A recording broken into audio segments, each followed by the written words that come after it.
Hey guys, let's practice reading with me. Well, last time I also made a video about some tips to listen effectively, like some ways you can do the listening test better. And since you guys love it so much, I decided to do another video, but this time it is about reading. Yes, reading. So if you haven't watched the video about listening, go check it out. It's perfect.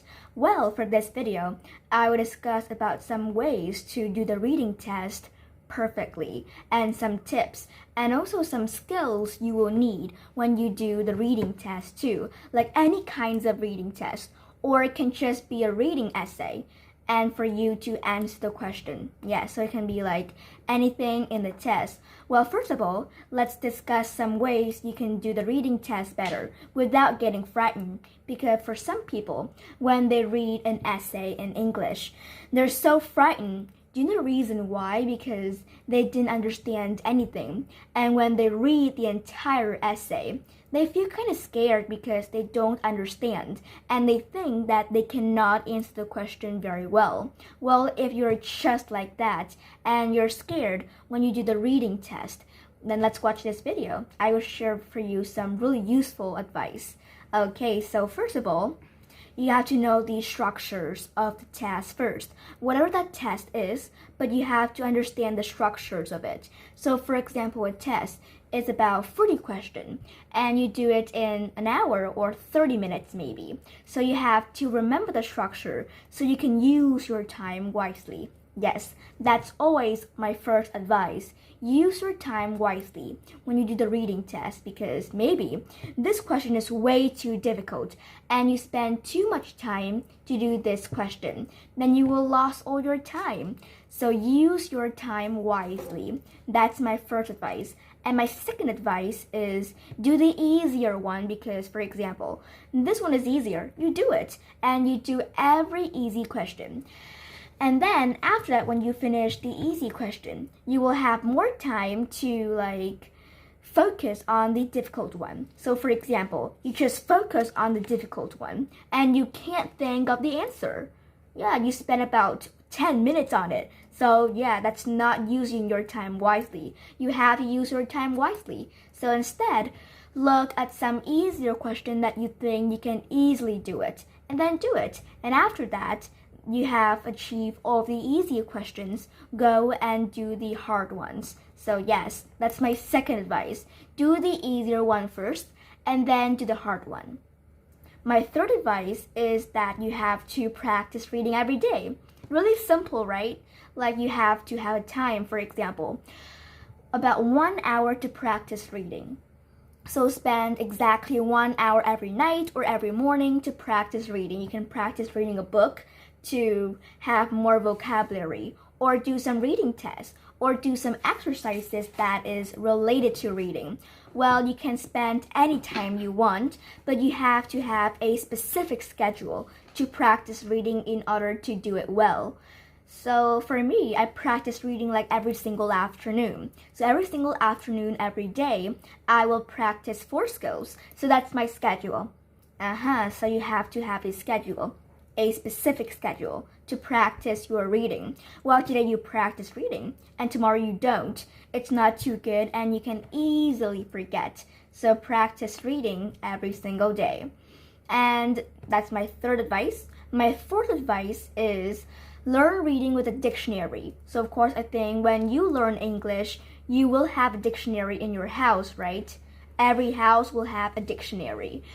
So for example, when you finish a reading test, after that, you will look at the essay and find some words you do not understand. So you will have a dictionary or the dictionary on your phone. You can use whatever it is, on paper or online.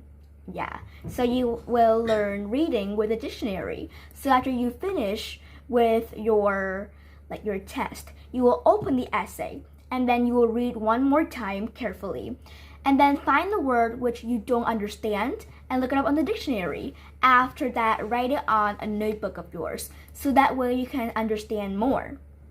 Now, my final advice for you is improve on your mistake. So, okay, here's an example. If you do a reading test and maybe like the result is very bad, you're too exhausted, you're too tired, and you're angry about your result. Well, don't be. After that, look at your mistakes and find out where you're wrong, so you will know your weakness. And after every day you practice and find out your weakness. And I think you will improve a lot by that, because I did a reading test my first time and I did really bad.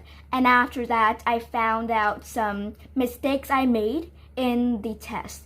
And tomorrow I did another test and I did really well after that because I improved by my mistake. So don't be sad if you made many mistakes. Instead, learn by your mistake. So that's my final advice. Now, let's move on to some tips in the reading test. So in the reading test, whatever that kind of test is, I think they will have some kinds of exercise, for example, like sentence completion, like you complete the sentence, or it can be short answer questions, like answer this with 1 word only or 2 words or no more than 3 words maybe. Or the fourth is multiple choice. You choose A, B, or C. Or also you can have match information or match the headings. Yeah, so like I think they will have it in your reading test as well. Of course, you will not forget true, false, or not given. That's really popular in the reading test. True, false, or not given. So those are like the usual kind of exercise in the reading test. So my number 1 tips is to practice each exercise first. After you practice each exercise, you will move on to a real test.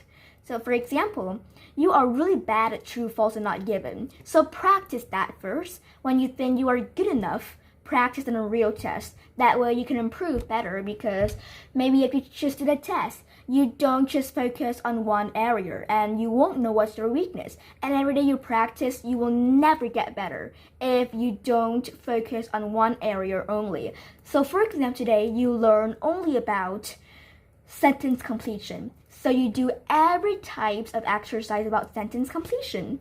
And after that, you think you're good enough, you will start on the real test. So I think it's like really good if you did that, because for me, I've tried it before. When first off, I practice a real test, and every day I practice. I'm really hardworking, but my result haven't got any better, so I'm frustrated.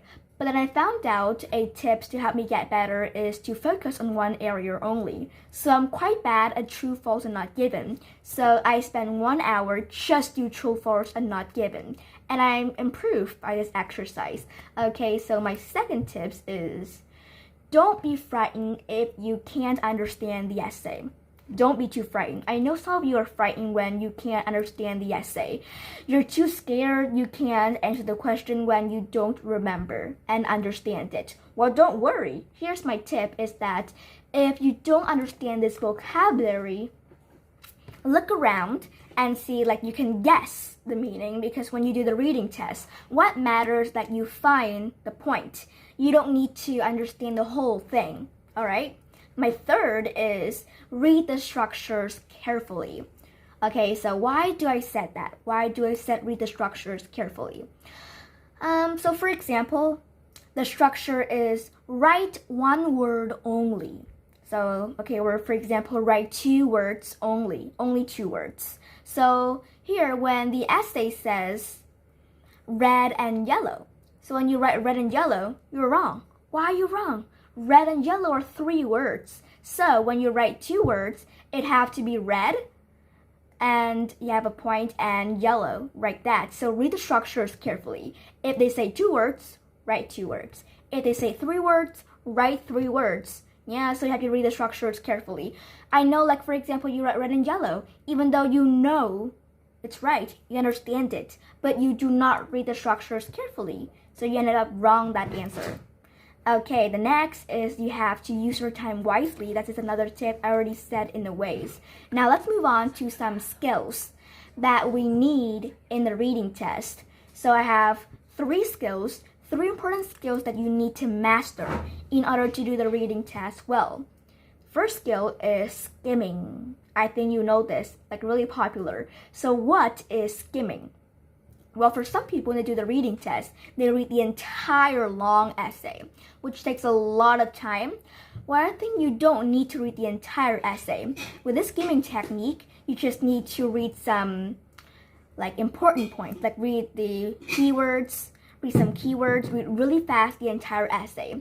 And skimming, when you master skimming, you don't need to read the entire essay, but you still know what it is about. So read the topic sentence, read topic sentence, because topic sentences are really important. So skimming.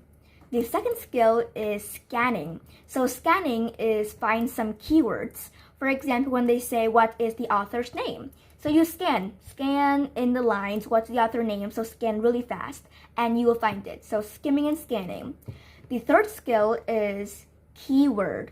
Underline keyword, because in the essay there will be some really important keyword, maybe the answer to your test. So underlines keywords.